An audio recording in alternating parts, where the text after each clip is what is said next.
બનાસકાંઠાના પાલનપુરની માત્ર 8 વર્ષની દીકરીએ એવું કામ કરી બતાવ્યું કે આજે તે સમગ્ર દેશ માટે પ્રેરણાનો સ્ત્રોત બની ગઈ છે। ઉંમર નાની પરંતુ હિંમત અને સંકલ્પ અદ્ભુત। દેશના પૂર્વીય છેડે આવેલા અરુણાચલ પ્રદેશથી લઈને ગુજરાતના મુન્દ્રા સુધી 4554 કિલોમીટરની સાયકલ યાત્રા કરીને નિક્ષા બારોટે પેડલ ટુ પ્લાન્ટ થીમ સાથે પર્યાવરણ સંરક્ષણનો મજબૂત સંદેશ આપ્યો છે। 60થી વધારે દિવસમાં 7 રાજ્યોના 100થી પણ વધારે શહેરોમાંથી પસાર થઈ આ યાત્રા ગુજરાતના મુન્દ્રા સુધી પહોંચી હતી। સાયકલ યાત્રામાં નિક્ષાની સાથે 4 અનુભવી સાયકલિસ્ટ પણ જોડાયા હતા અને આ સમગ્ર અભિયાન દરમિયાન 1 લાખથી વધારે છોડનું રોપણ પણ થયું, જે પર્યાવરણ માટે આશાની નવી કિરણ બની રહ્યું છે।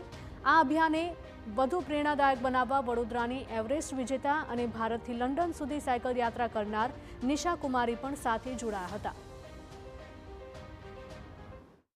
सेकेंड स्टैंडर्ड में पढ़ूँ और हमें अरुणाचल प्रदेश टू गुजरात साइकिलिंग करी है और हमें 1 लाख ट्री प्लांटेशन કર્યા છે और બહુ બડી સાયકલ ચલાવી છે। અમે અમારી રૂટ દરમિયાન 1 લાખથી વધારે ટ્રી પ્લાન્ટેશન અમે કર્યા છે અને બધાને એક જ મેસેજ આપું છું કે તમે લોકો ફિટનેસ જાળવો, રોજ અડધો કલાક ફિટનેસ માટે આપો, તમારા પોતાના શરીર માટે, અને સાથે સાથે ક્લાઇમેટ માટે કામ કરો।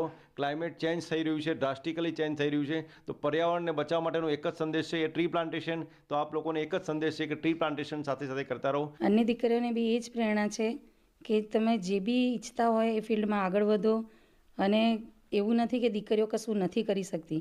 આજના જમાનામાં દીકરીઓ જે કરે છે એ કોઈ નથી કરી શકતું, એટલે દરેક દીકરીને આગળ વધવાની પ્રેરણા હું મારી દીકરીને જોઈને આપું છું કે ભાઈ દરેક દીકરી નાની હોય કે મોટી હોય એ ધારે તે કરી શકે છે।